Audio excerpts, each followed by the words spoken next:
ஏக இறைவனின் சாந்தியும் சமாதானமும் நம் அனைவரின் மீதும் உண்டாவதாக. எல்லா புகழும் இறைவன் ஒருவனுக்கு. நம்ம தொடர்ந்து போர் நிலவரங்களை பார்த்துட்டு இருக்கோம். இன்னைக்கு வந்திருக்கக்கூடிய சில முக்கியமான தகவலை ஒரு தொகுப்பாக பார்க்கலாம். முதல்ல நம்ம காசால என்ன நடந்திருக்குன்னு பார்த்துடலாம். கடந்த 24 மணி நேரத்துல மட்டுமே வான் தாக்குதல்ல 11 பேர் உயிரிழந்திருக்காங்க. 29 பேர் படுகாயமடைந்திருக்காங்க. நேற்றும் தொடர்ந்து வான் தாக்குதல்கள் பல இடத்துல நடத்தப்பட்டிருக்கு. முக்கியமாக முகாம்களையே குறி வச்சு தாக்கிட்டு இருக்காங்க. அதே சமயம் அங்க இருக்கக்கூடிய போராளிகள் என்ன பண்ணிருக்காங்கன்னு பார்க்கும்போது, நேற்று ரஃபாவுடைய பகுதியில ஒரு மெர்குவா தாக்கியிருக்காங்க. அந்த வீடியோவை வெளியிட்டிருக்காங்க. ஒரு மெர்குவாக்குள்ள இருக்கக்கூடிய இஸ்ரேல் ராணுவம் வெளியே எட்டி பார்க்கக்கூடிய காட்சிகளை காமிச்சு கரெக்டா அந்த எட்டி பார்க்கக்கூடிய நேரத்திலே அவனையும் தாக்கி மெர்குவாவையும் தாக்கியிருக்காங்க. அது இல்லாம பார்க்கும்போது ரஃபா பகுதியில 7 பேர் ஒட்டுக்கா பயணம் செய்துட்டு இருந்த ஒரு வாகனத்தை தாக்கி அதுல 7 பேர் படுகாயமடைந்திருக்காங்கன்னு சொல்லியிருக்காங்க. எத்தனை பேர் உயிரிழந்திருக்காங்க அப்படிங்கக்கூடிய தகவல் தெரிய வரல. இது இல்லாம ஈஓ மேன் அப்படின்னு சொல்லக்கூடிய ஒரு ட்ரோன் ஒண்ணு இஸ்ரேல் என்ன பண்ணுதுன்னா, காசாக்குள்ள முழுவதும் கண்காணிக்கக்கூடிய ட்ரோன்களை அனுப்பிதான் என்ன பண்ணிட்டு இருக்காங்க, அங்க இருக்கக்கூடிய தகவல் எல்லாம் திரட்டிட்டு இருக்காங்க.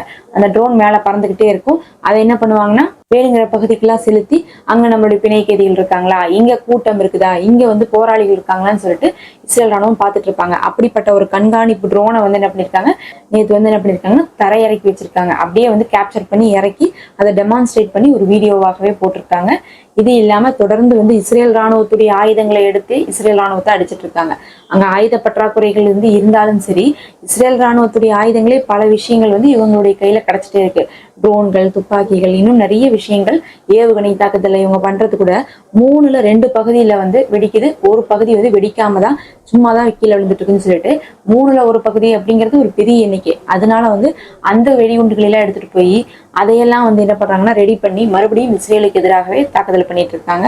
அங்க இருக்கக்கூடிய அவர்களுடைய ராணுவ தளங்களையும் நோக்கி ஏவுகணை தாக்குதல்கள் பண்ணிட்டு இருக்காங்க. இதெல்லாம் நேற்று போராளிகள் பண்ணது. இதே நேரத்துல சமாதான பேச்சுவார்த்தைன்னு ஒண்ணு போயிட்டு இருக்கே, அது என்னாச்சுன்னு கேட்டா, எஜிப்டுடைய கைரோல போயிட்டு இருக்குது. அதுல துருக்கி, எஜிப்டு, அதுக்கப்புறம் கத்தாரி இவங்க எல்லாம் மத்தியஸ்தம் பண்ணிட்டு இருக்காங்க. அது இல்லாம இன்னொரு தரப்புல பார்க்கும்போது அமெரிக்கா, இஸ்ரேல் எல்லாம் கலந்துட்டு இருக்காங்க. தொடர்ச்சியாக அந்த புது நிபந்தனைகள் எதுவும் வச்சிடக்கூடாதுன்னு தான் என்ன சொல்லிட்டு இருக்காங்கன்னா, காசாவுடைய போராளிகள் கோரிக்கை வச்சுட்டு இருந்தாங்க. மறுபடியும் பார்த்தா இப்ப நெத்தன்யாவுடைய தரப்புல புதிய நிபந்தனைகளை சேர்த்துறாங்க. புதிய நிபந்தனைகள் அப்படிங்கிறது எப்படி இருக்குன்னா, ஒரு விஷயத்த பேசி முடிச்சு எல்லாமே கிட்டத்தட்ட முடியக்கூடிய நேரத்துல இல்ல அது வேணாம், இதை வச்சுக்கோங்க அப்படின்னு சொல்லிட்டு ரூல்ஸை மாத்துறது. அங்க பிரச்சனையே போர் நிறுத்தத்தை நிரந்தர நிறுத்தமா கேட்டுட்டு இருக்காங்க. எல்லா சிறை கைதிகளையும் வெளியிடணும்னு கேட்டுட்டு இருக்காங்க. எங்க நீங்க கண்ட்ரோல் பண்ணக்கூடாதுன்னு கேட்டுட்டு இருக்காங்க. ஆனா என்ன பண்ணிட்டு இருக்குன்னா, இஸ்ரேல் எல்லாத்துக்கும் சரின்னு கடைசி வரையும் சொல்லிட்டு கடைசியா ஒரு புது நிபந்தனையை போட்டு, நாங்க தற்காலிக நிறுத்தத்துக்கு தான் வருவோம், ஃபர்ஸ்ட் நாங்க 2 மாசத்துக்கு நிறுத்துவோம், நிறுத்திட்டு அதுக்கப்புறம் நாங்க யோசிச்சு முடிவு எடுப்போம் அப்படி இப்படின்னு சொல்றாங்க. ஆனா அதை பார்க்கும்போது காசாவுடைய தரப்புல ஏத்துக்கொள்ள மாட்டேங்கிறாங்க. அவர்கள் ரொம்ப விடாப்பிடியாக இந்த தடவை சொல்லிட்டாங்க, நிரந்தர நிறுத்தம், எல்லா படைகளும் வெளியே போகுது, எல்லா சிறை கைதிகளும் வராங்க திரும்பி அப்படிங்கக்கூடிய ஒரு விஷயம் இல்லாத வரையும் நாங்க ஒத்துக்கவே மாட்டோம். நீங்க புதுசா மாத்திட்டே இருந்தீங்கன்னா நாங்க புதுசா ஏத்துட்டு இருப்போம்னு நினைக்கிறீங்களா? நாங்க எப்ப அமெரிக்காட்ட ஒரு நிபந்தனை போடும் போது ஒத்துக்கிட்டோமோ அந்த எல்லா விஷயங்கள் தான் எங்களுக்கு முக்கியமான விஷயங்கள். அதுல இருந்து நாங்க பின்வாங்க மாட்டோம், அதுல இருந்து நாங்க மாற மாட்டோம். இப்ப கூட எத்தனையோ சலுகைகள் காமிச்சிருக்கோம். சலுகைகள் ஒரு சில விஷயங்களை காட்டலாம், நிரந்தர நிறுத்தத்திலே எங்களால காட்ட முடியாது அப்படிங்கறதை காசாவுடைய தரப்புல சொல்லியிருக்காங்க.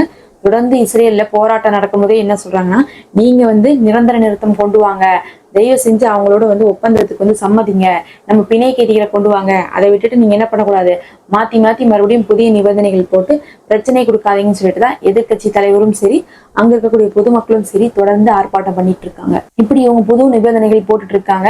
பேச்சுவார்த்தை முடியல அப்படிங்கக்கூடிய நேரத்துல ஏமன்ல இருந்தும் தாக்குதல் வருது.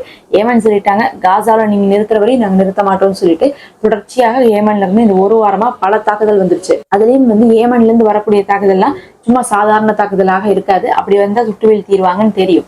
அதனால என்ன பண்றாங்கன்னா, 2020 கிலோமீட்டர் தொலை தூரத்துல இருந்து வருதுன்னா அவங்க பேலிஸ்டிக் ஏவுகணைகளை பயன்படுத்திட்டு இருக்காங்க. பேலிஸ்டிக் ஏவுகணை அப்படிங்கிறது பெரும் சேதத்தை ஏற்படுத்தக்கூடியதா இருக்கு. அதுல இன்னைக்கு இஸ்ரேல் என்ன சொல்லியிருக்காங்கன்னா, 2ல 1 நாங்க சுட்டு வீழ்த்திட்டோம் அப்படின்னு இருக்காங்க. 2ல 1 வீழ்த்திட்டோம்னு சொன்னாவே இன்னொன்னு வெடிச்சிருச்சுன்னு தான் அர்த்தம். அதே நேரத்துல ஏமன்ல இருந்து சொல்றாங்க, பொய் சொல்றாங்க. ரெண்டுமே அவங்க சுட்டு வீழ்த்தல, ரெண்டுமே சக்சஸ்ஃபுல்லா விபத்தை ஏற்படுத்தி இருக்குது, எங்களுக்கு தெரியும் அப்படிங்கறதை ஏமன் தரப்புல இருந்து சொல்லிட்டு இருக்காங்க.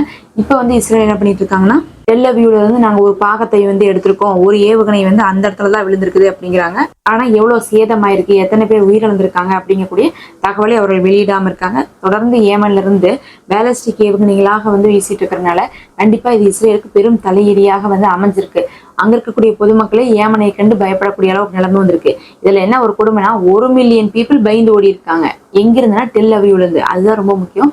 மத்த இடத்துல இருந்து 5 லட்சம் பேர் போனாங்க, 10 லட்சம் பேர் போனாங்கன்னு சொல்லிட்டு நம்ம பார்த்திருப்போம். லெபனானுக்கு பயந்து 10 லட்சம் மக்கள் காலி ஆயிட்டாங்க. ஆனா இப்ப வந்து பார்க்கும்போது ஏமனுக்கு பயந்து தலைநகரமான டெல் அவிவ்லயே வந்து 1 மில்லியன் பீப்புள் வந்து, அதாவது 10 லட்சம் பேர் வந்து காலியா இருக்காங்கன்னா அது ஒரு பெரும் எண்ணிக்கை. ஏன்னா அங்க தலைநகரமே இப்ப பாதுகாப்பாக இல்ல அப்படிங்கக்கூடிய ஒரு நிலைமை வந்திருக்கு.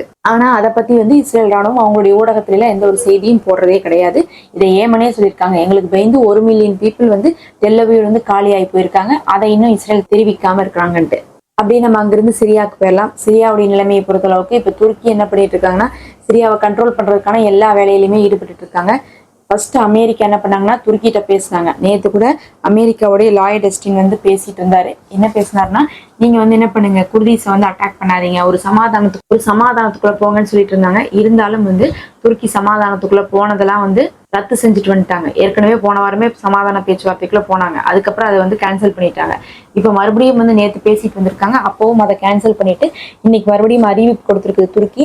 அங்க இருக்கக்கூடிய குர்தீஸ் எல்லாத்தையுமே ஆயுதங்களை கீழே போடுங்க, இல்லாட்டினா நாங்க உங்களை அழிச்சிருவோம்னு சொல்லிட்டு இன்னைக்கு அறிவிப்பு கொடுத்ததோட கையோட வந்து படைகளையும் கொண்டு போய் குர்தீஸை வந்து தாக்குறதுக்காக துருக்கி வந்து சிரியாக்குள்ள அந்த எல்லையில வந்து என்ன பண்ணிட்டு இருக்காங்க, நிறுத்தி வச்சுட்டு இருக்காங்க. இப்ப அங்க இருக்கக்கூடிய குர்தீஸுக்கும் அங்க இருக்கக்கூடிய துருக்கிக்கும் தான் வந்து பெரும் சண்டைகள் வந்துட்டு இருக்கு. இதுக்கு நடுவில் HTSம் சேர்ந்துதான் என்ன பண்றாங்கன்னா குர்தீஸை ஆயுதத்தை கீழே போட சொல்லி கம்பல் பண்ணிட்டு இருக்காங்க. இதெல்லாம் இல்லாம நேத்து வந்து என்ன பண்ணிருக்காங்கன்னா, மஸ்ஜிதுல் அக்ஸா வெஸ்ட் பேங்க்ல இருக்கக்கூடிய அக்ஸாவுடைய புனித ஸ்தலத்துல வந்து இஸ்ரேல் ராணுவம் என்ன பண்ணிருக்காங்க, அத்துமீறி உள்ள நுழைஞ்சிருக்காங்க.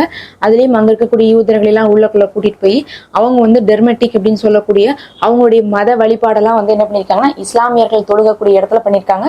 அங்க வந்து பாத்தீங்கன்னா தனித்தனியா வந்து ஏரியா இருக்கும், அதுல இஸ்லாமியர்கள் தொழுக்குன்னு சொல்லிட்டு தனியா வந்து இடம் இருக்கும். அந்த இடத்துல என்ன பண்ணிருக்காங்க, இவங்க இந்த வேலையை பண்ணிருக்காங்க. தொடர்ந்து இந்த 1 வருஷமாகவே அங்க யாரையும் தொழுக விடக்கூடாதுன்னு சொல்லிட்டு பாத்துக்கிட்டே இருக்கிறாங்க. ஏன்னா அது ஒரு புனித ஸ்தலமா இருக்கு, அது பொதுவான இடமா இருக்கு. அதுல வந்து இஸ்லாத்துக்குன்னு தனியா இஸ்லாமியர்களுக்குன்னு தனியான்னு சொல்லிட்டு ஒரு இடம் இருக்கு தொழுகிறதுக்குன்ட்டு. அந்த இடத்த என்ன பண்றாங்க, இவங்க ஆக்கிரமிக்கிறதுக்கு பாக்குறாங்க. இப்ப வந்து நமக்கு புனித ஸ்தலம்னு சொன்னாவே மக்கா இருக்கு, மெதினா இருக்கு, 3வதா வந்து பார்த்தா அக்ஸா இருக்கு. இந்த 3 தான் வந்து நமக்கு புனித ஸ்தலம்னு சொல்லப்பட்டுள்ளது. நபி ஸல்லல்லாஹு அலைஹி வஸல்லம் அவர்கள் சொல்லும் போதே என்ன சொன்னாங்கன்னா, நீங்க வந்து மெனக்கெட்டு ஒரு விஷயத்துக்கு நீங்க வந்து போகணும்னா மக்கா, மெதினா, அக்ஸா இந்த 3க்கு தான் நீங்க என்ன பண்ணும், செலவு செய்து மெனக்கெட்டு போகணும். அதை தவிர வேற எந்த பள்ளிவாசலும் இந்த உலகத்துல ஒரே நன்மை தான் கொடுக்கும் உங்களுக்கு, அதுக்குன்னு தனி எந்த ஒரு சிறப்பும் இல்லை. அதனால அதற்கு நீங்க செலவு செய்து போகாதீங்கன்னு சொல்லியிருக்காங்க. சும்மா நம்ம இங்க இருந்துட்டு இந்த ஊர்ல இருக்கக்கூடிய தர்காக்கு போகலாம், இந்த ஊர்ல இருக்கக்கூடிய பள்ளிவாசல் போகலாம், இந்த ஊர் பள்ளிவாசல் ரொம்ப ஸ்பெஷல் அப்படின்லாம் நம்ம சொல்றோம்ல, அப்படியெல்லாம் எதுவுமே கிடையாது. நபி அவர்களே மக்கா, மெதினா, அதுக்கப்புறம் அக்ஸாவை தான் சொல்லியிருக்காங்க. அப்படி பார்க்கும்போது அப்படிப்பட்ட அக்ஸா தான் அங்க இருக்குது வெஸ்ட் பேங்க்ல. அதுக்குள்ள இஸ்லாமியர்கள் தொழுகக்கூடிய பகுதியில யூதர்கள் நுழைந்து அராஜகம் பண்ணிட்டு இருக்காங்க. கொடுமை என்னன்னா, இஸ்லாமியர்கள் தொழுகக்கூடிய இடத்துல இஸ்லாமியர்களுக்கே இடம் இல்லைங்க. 40 வயசுக்கு கீழே இருக்கவங்கள உள்ள விடுறதே கிடையாது. ஜும்மா நாள்ல மத்த நாள்லயும் உள்ள விடுறதே கிடையாது. 40 வயசுக்கு மேல இருக்கவங்களை மட்டும் தான் உள்ள விட்டுட்டு இருக்காங்களே தவிர, அக்ஸாவை பொறுத்த அளவுக்கு இஸ்ரேல் ராணுவம் ரொம்பவே வந்து நிறைய ரூல்ஸ் எல்லாம் போட்டுட்டு இருக்காங்க. அங்க இருக்கக்கூடிய இமாமெல்லாம் மாத்தி வச்சிருந்தாங்க. பார்க்க போனா அங்க வந்து யார் முன்னாடி இமாமா இருந்தாங்களோ அவங்க வந்து இப்ப வந்து 6 மாசத்துக்கு தடை விதிக்கப்பட்டு அக்ஸாக்குள்ள போகக்கூடாது. அப்படி பார்க்கும்போது அக்ஸால வந்து தொழுகக்கூடிய இமாம்களுக்கு தடை, தொழுகக்கூடிய மனிதர்களுக்கு தடை, உள்ளேயே போகாம தொழுகவே விடாம இவங்களே உள்ள போய் மத வழிபாடெல்லாம் செய்யறாங்க. ஒரு பகுதியவே என்ன பண்றாங்கன்னா தீ வச்சு எரிச்சு விட்டுருக்காங்க. தொடர்ந்து போலீஸ்களை குவிச்சு அந்த இடத்துல என்ன பண்ணிருக்காங்கன்னா தடி அடிகள் நடத்திட்டு இருக்காங்க. அசுத்தமான நீரை பாய்ச்சி அங்க வரக்கூடிய கூட்டத்தெல்லாம் வந்து கலைச்சிட்டு இருக்காங்க. நிறைய வேலையை வந்து அக்ஸால அத்துமீறி வந்து இஸ்ரேல் ராணுவம் செஞ்சுட்டே இருக்கு. இதையெல்லாம் இன்னைக்கு அங்க இருக்கக்கூடிய போராளி குழு கண்டிச்சிருக்காங்க. இப்ப இஸ்ரேல் ராணுவத்துக்கு அக்ஸாவை ஃபுல்லா அவங்களுடைய கண்ட்ரோலுக்கு கொண்டு வரணும், யூத வழிபாடு மட்டுமே இருக்கணும் அப்படிங்கக்கூடிய ஒரு எண்ணம் இருந்து கொண்டிருக்கு.